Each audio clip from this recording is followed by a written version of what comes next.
My Father's Dragon, Part 2. Chapter 6. My Father Meets a Rhinoceros. My father soon found a trail leading away from the clearing. All sorts of animals might be using it too, but he decided to follow the trail no matter what he met because it might lead to the dragon.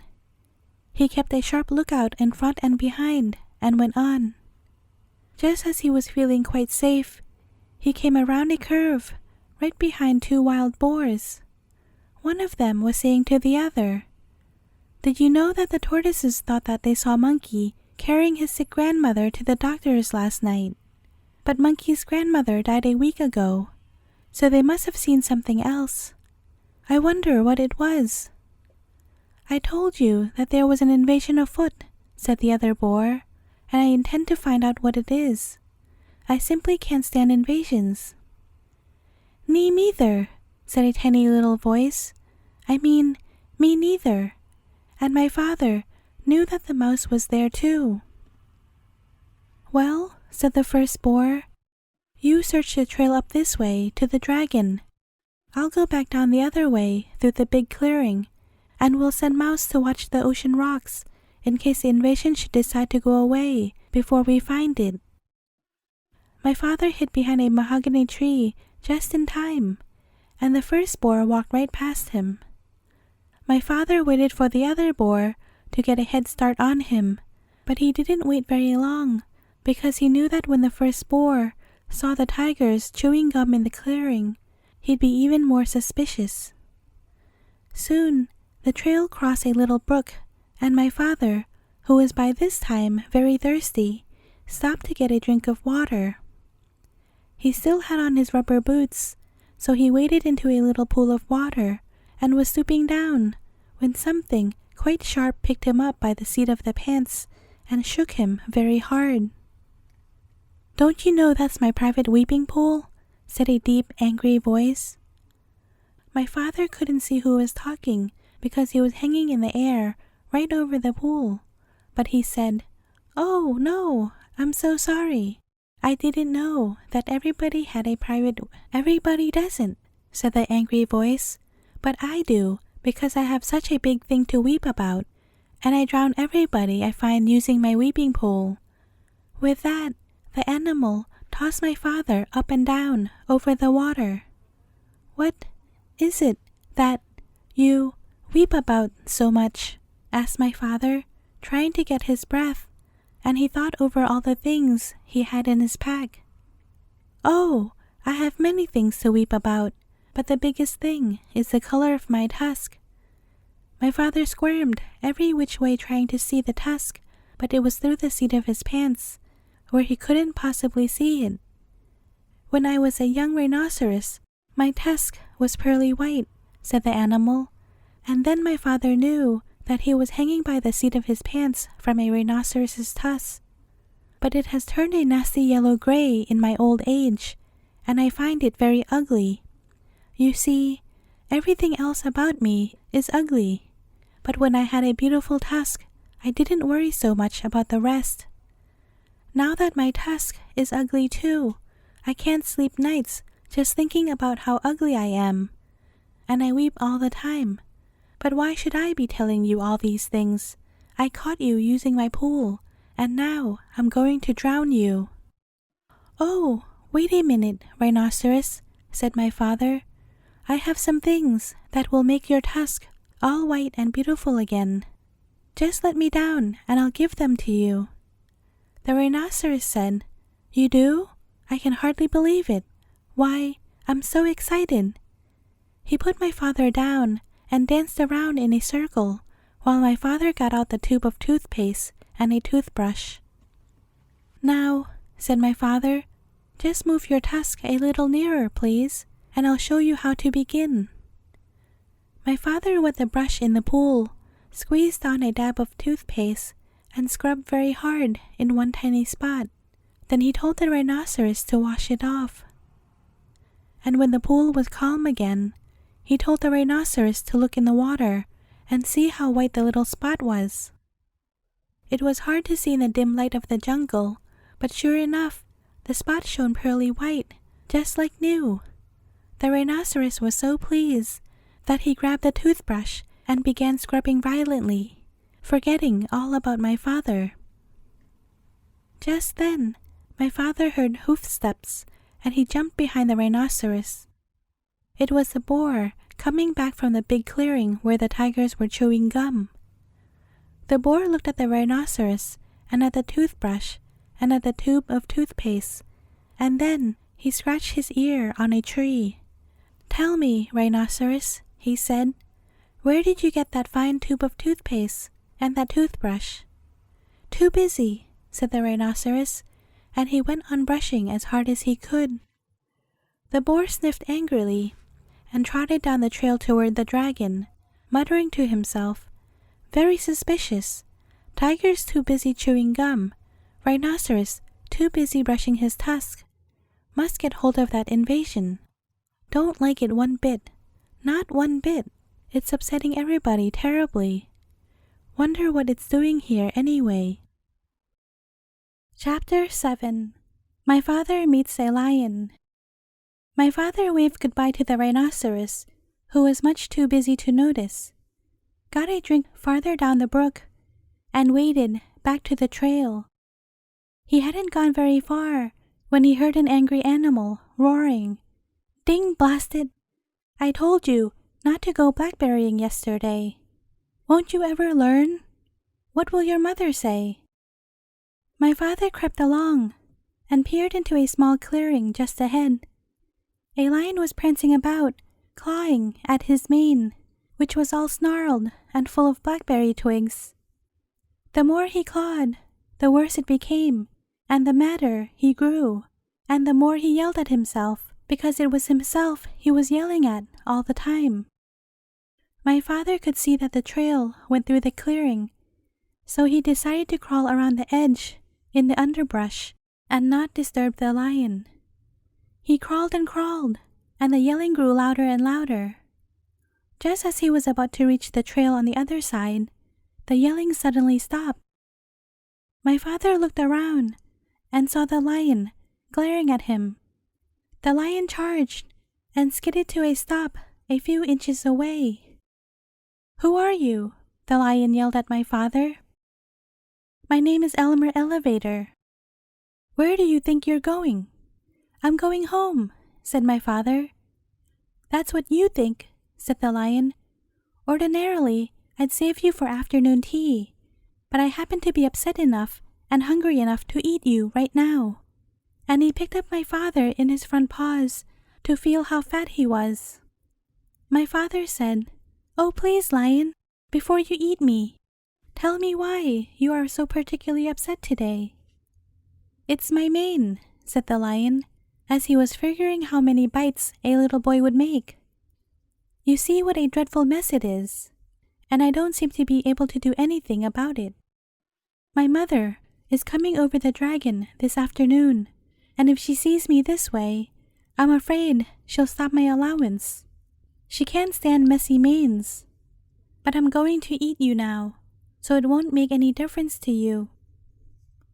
"Oh, wait a minute," said my father, "and I'll give you just the things you need to make your mane all tidy and beautiful.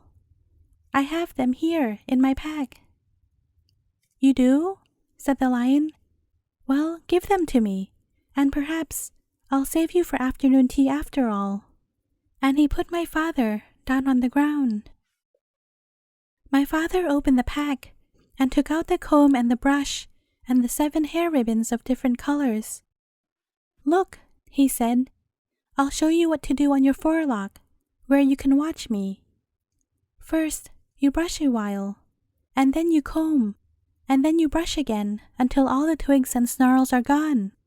Then you divide it up in 3 and braid it like this, and tie a ribbon around the end." As my father was doing this, the lion watched very carefully and began to look much happier. When my father tied on the ribbon, he was all smiles. "Oh, that's wonderful, really wonderful," said the lion. "Let me have the comb and brush and see if I can do it." So my father gave him the comb and brush, and the lion began busily grooming his mane. As a matter of fact, he was so busy that he didn't even know when my father left. Chapter 8. My father meets a gorilla. My father was very hungry, so he sat down under a baby banyan tree on the side of the trail and ate 4 tangerines. He wanted to eat 8 or 10, but he had only 13 left, and it might be a long time before he could get more. He packed away all the peels and was about to get up when he heard the familiar voices of the boars. I wouldn't have believed it if I hadn't seen them with my own eyes. But wait and see for yourself. All the tigers are sitting around chewing gum to beat the band. Old Rhinoceros is so busy brushing his tusk that he doesn't even look around to see who's going by. And they're all so busy they won't even talk to me. Horse feathers, said the other boar, now very close to my father. They'll talk to me. I'm going to get to the bottom of this if it's the last thing I do. The voices passed my father and went around a curve, and he hurried on because he knew how much more upset the boars would be when they saw the lion's mane tied up in hair ribbons. Before long, my father came to a crossroads, and he stopped to read the signs. Straight ahead, an arrow pointed to the beginning of the river. To the left, the ocean rocks, and to the right, to the dragon ferry. My father was reading all these signs when he heard paw steps and ducked behind the signpost. A beautiful lioness paraded past and turned down toward the clearings. Although she could have seen my father if she had bothered to glance at the post, she was much too occupied, looking dignified, to see anything but the tip of her own nose. It was a lion's mother, of course, and that, thought my father, must mean that the dragon was on this side of the river. He hurried on, but it was farther away than he had judged. He finally came to the riverbank in the late afternoon and looked all around, but there was no dragon anywhere in sight. He must have gone back to the other side. My father sat down under a palm tree and was trying to have a good idea when something big and black and hairy jumped out of the tree and landed with a loud crash at his feet. "Well?" said a huge voice. "Well, what?" said my father, for which he was very sorry when he looked up and discovered he was talking to an enormous and very fierce gorilla. "Well, explain yourself," said the gorilla. "I'll give you till 10 to tell me your name, business, your age, and what's in that pack." And he began counting to 10 as fast as he could. My father didn't even have time to say Elmer Elevator, Explorer, before the gorilla interrupted. "Too slow. I'll twist your arms the way I twist that dragon's wings, and then we'll see if you can't hurry up a bit." He grabbed my father's arms, one in each fist, and was just about to twist them when he suddenly let go and began scratching his chest with both hands. "Blast those fleas," he raged. "They won't give you a moment's peace, and the worst of it is that you can't even get a good look at them. Rosie, Rhoda, Rachel, Ruthie, Ruby, Roberta, come here and get rid of this flea on my chest. It's driving me crazy." 6 little monkeys tumbled out of the palm tree, dashed to the gorilla, and began combing the hair on his chest. "Well," said the gorilla, "it's still there." We're looking," said the 6 little monkeys. "But they're awfully hard to see, you know." "I know," said the gorilla, "but hurry, I've got work to do." And he winked at my father. "Oh, gorilla," said my father, "in my knapsack I have 6 magnifying glasses. They'd be just the thing for hunting fleas." My father unpacked them and gave one to Rosie, one to Rhoda, one to Rachel, one to Ruthie, one to Ruby, and one to Roberta. "Why, "They're miraculous," said the little monkeys. "It's easy to see the fleas now. Only there are hundreds of them." And they went on, hunting frantically.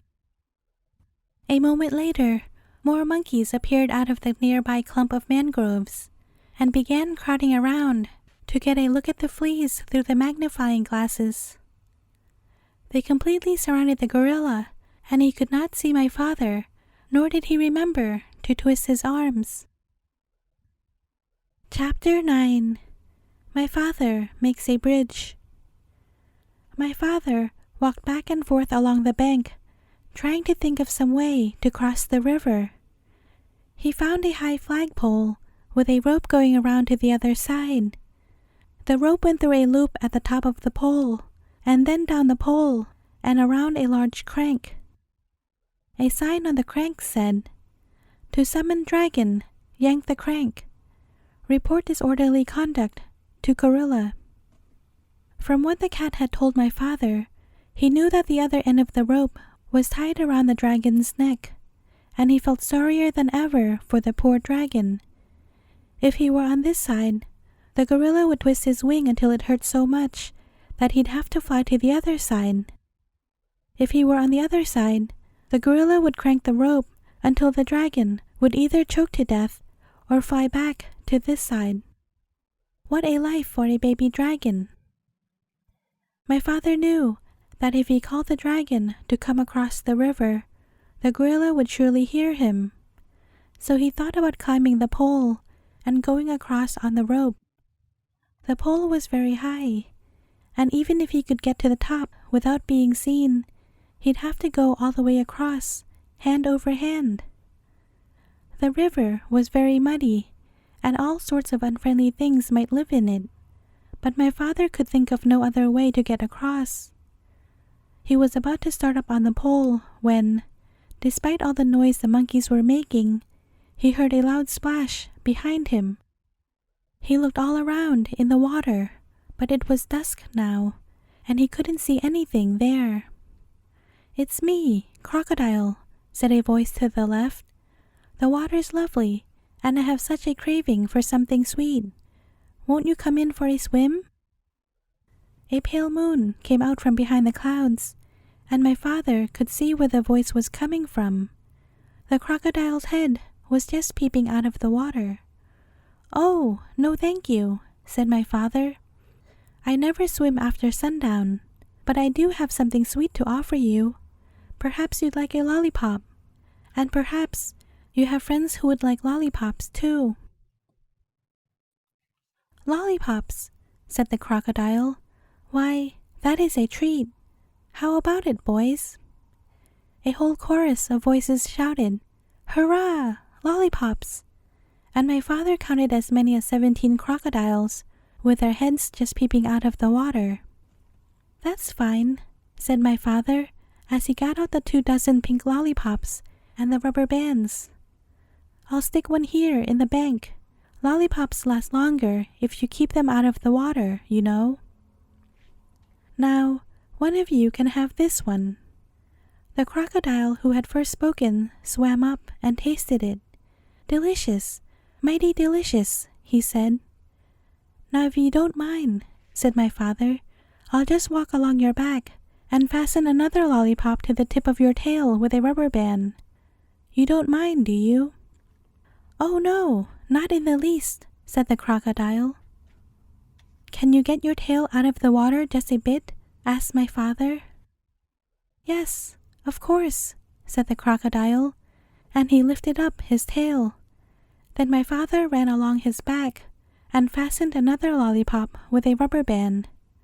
"Who's next?" said my father, and a second crocodile swam up and began sucking on that lollipop. "Now, you gentlemen can save a lot of time if you just line up across the river," said my father, "and I'll be along to give you each a lollipop." So the crocodiles lined up across the river with their tails in the air, waiting for my father to fasten on the rest of the lollipops. The tail of the 17th crocodile just reached the other bank. Chapter 10. My father finds the dragon. When my father was crossing the back of the 15th crocodile with 2 more lollipops to go, the noise of the monkeys suddenly stopped, and he could hear a much bigger noise, getting louder every second.